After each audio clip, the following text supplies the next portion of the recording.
Assalamualaikum warahmatullahi wabarakatuh. Perkenalkan, nama saya Rini Dwi Septinasari dengan NIM 20124196. Di sini saya akan mengerjakan tugas dengan mata kuliah bimbingan konseling dengan dosen pengampu Pak Ridwan. Baiklah, saya di sini akan membahas tentang masalah-masalah yang timbul pada perkembangan masa anak. Masa kanak-kanak, khususnya usia sekolah dasar, merupakan fase yang sangat fundamental dan kritis dalam perkembangan psikologis seseorang.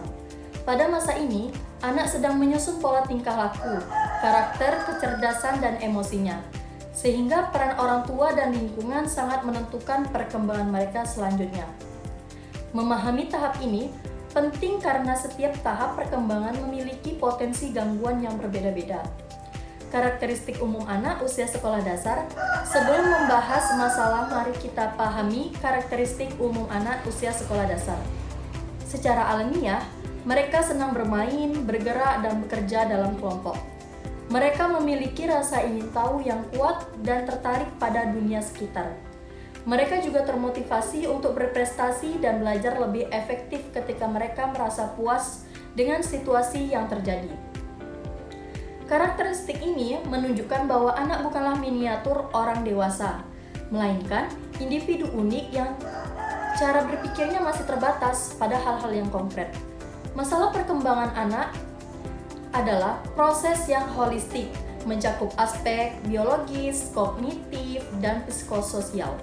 Oleh karena itu, masalah perkembangan yang mungkin timbul juga sangat beragam, mencakup masalah fisik, psikis, atau emosional, sosial, dan belajar. Baiklah, yang pertama adalah masalah fisik. Masalah fisik berkaitan dengan fungsi panca indera, kemampuan motorik, dan kesehatan. Beberapa contoh masalah fisik yang sering terjadi pada anak usia SD meliputi yang pertama, obesitas atau kegemukan. Umum terjadi antara usia 6 hingga 11 tahun. Sering disebabkan oleh kurangnya olahraga dan pola makan berlebihan. Dapat menyebabkan gangguan kesehatan seperti jantung dan kurang kepercayaan diri. Kedua, hiperaktif atau ADHD dengan rentang perhatian yang pendek, mudah beralih, dan tingkah aktivitas fisik yang tinggi. Faktor penyebabnya bisa dari keturunan, kerusakan janin dan prakelahiran, hingga defisiensi vitamin. Yang ketiga, gangguan gerak atau peniruan.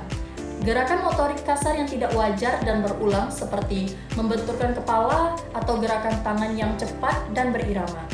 Yang keempat, masalah kesehatan lain.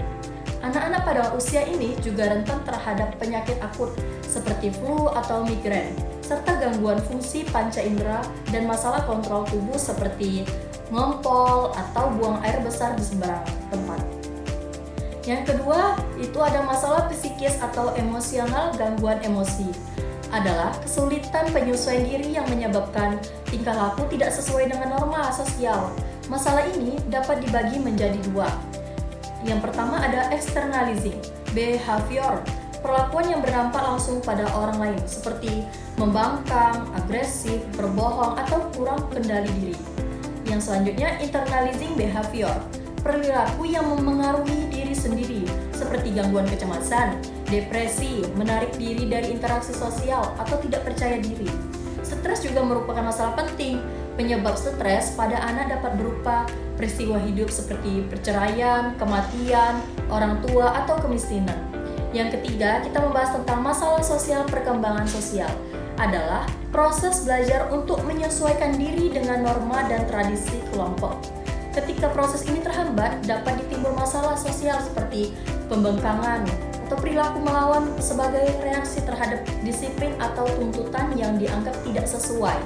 Selanjutnya, agresi, perilaku yang menyerang secara fisik, memukul, menendang, atau verbal, mencaci maki sebagai bentuk reaksi terhadap rasa frustasi.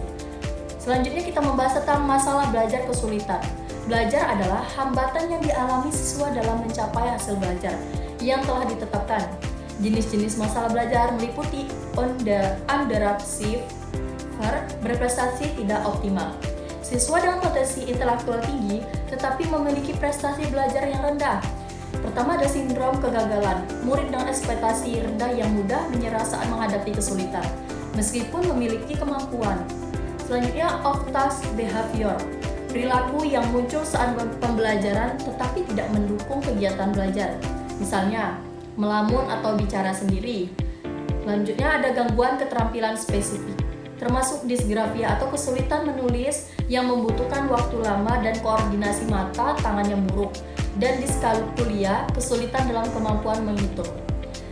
Baiklah, memahami masalah-masalah ini sangat penting agar orang tua dan guru dapat mengidentifikasi gejala sedini mungkin. Upaya pemulihan yang tepat harus diberikan untuk meminimalkan dampak gangguan perkembangan ini terhadap masa depan anak. Sekian dari saya, jika ada kurang saya mohon maaf. Wabillahi taufiq wal hidayah. Wassalamualaikum warahmatullahi wabarakatuh.